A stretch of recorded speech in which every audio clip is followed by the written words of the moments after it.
New this morning, a man fighting for his life after a horrible collision with a dump truck. This happened on Milwaukee's south side, 21st and Morgan. Police say the car was in the westbound lane when it hit the back of an unoccupied parked dump truck.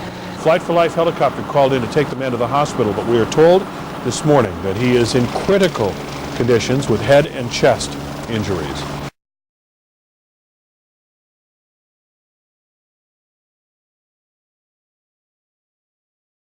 And says it's a miracle he's alive. He survived a horrific car accident 5 years ago. And now this holiday season, he's reliving that terrible day to say thank you to the man who was the first on the scene to call for help. Carol Meekins has a story that is positively Milwaukee. As you come back in this area, what are you thinking? I look over there and I just can't believe it. Carl Dyskalski returns to a place where he almost died.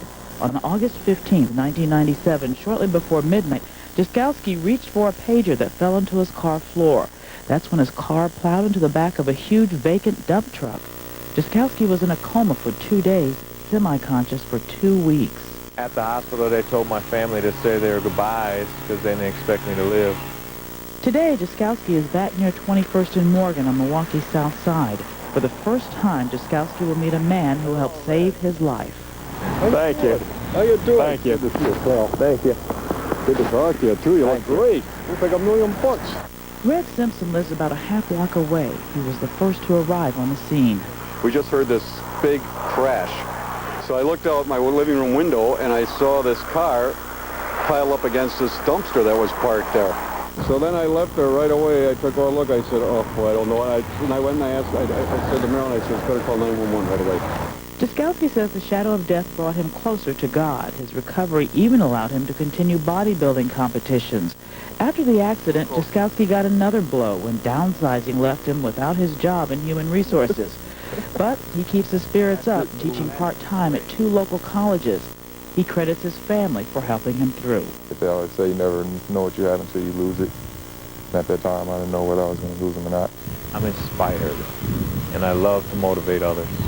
As for Reg Simpson, he's amazed that a man he thought was probably dead is not only alive, but well. We're thankful that everything turned out all right. This next story is for anyone whose life has gone from bad to worse. If that hasn't happened to you, congratulations. If it ever does, remember what you're about to see. Tom Pippins with what one man did when he faced rock bottom.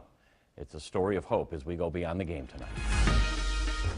Meet Carl Jaskowski, an adjunct professor in human resources at Concordia University and a competitive bodybuilder for some 45 years. 3 weeks ago, Jaskowski competed in the 2015 Mr. Southeastern Wisconsin Masters event in the 60 and over division. He finished 3rd. Impressive. Miraculous when you consider that Carl Jaskowski died in an auto accident in 1997. My car plowed behind a 27,000-pound dump truck from behind that was unoccupied. I had to be extricated from my car. It was through the grace of God that Dr. Robert Lashke on the Flight for Life helicopter inserted a breathing tube. I was intubated and brought back to life. Even after that, the odds of Jaskowski living appeared slim. The EMTs and the police officers that were there, they were taking bets that I wouldn't even make it to the hospital on the Flight for Life. Even at the hospital, doctors and nurses were telling my family members to say their goodbyes because they wouldn't expect me to live. And if I did live, I'd be a vegetable. This award-winning bodybuilder was a shadow of himself. I had to go through therapy, both the physical and mental health therapy, just to remember how to do things. After months of therapy, a determined Jaskowski gained his life back. What he didn't have was his job as a human resources director. He'd been downsized. It's like a kick in the teeth. Here I go through this accident, and then to be downsized, it's like, Lord, what you want me to do? And I start doing what I'm doing. In addition to teaching, what Carl has been doing all these years is speaking, motivating, and inspiring others to make the journey back, sometimes against all odds, as he did. Getting to the destination, or having that destination, is not going to make them strong. It's the journey, the things that they learn from it, the struggles that they go through. Of course, before he could teach, Carl Jaskowski had to learn something himself. When I first started competing, it was about winning. Winning. But now, It wasn't about getting a trophy. If I got a trophy, that's great, that's fine.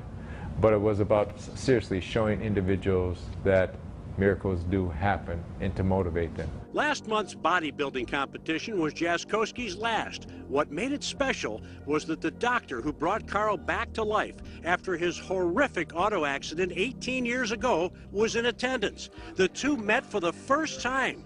The event was held in Madison. It turns out the doctor had been living there all along.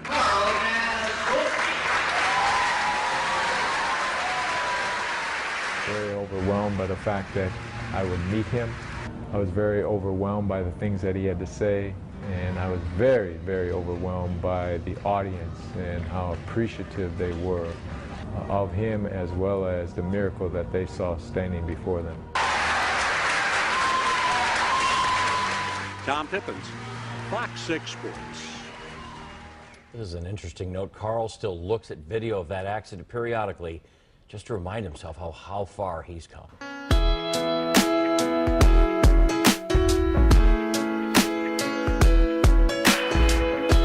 You're better than the best. I'm lucky just to linger in your light. Cooler than the flip side of my pillow. That's right. Completely unaware. Nothing can compare to where. You're better than the best. I'm lucky just to linger in your light.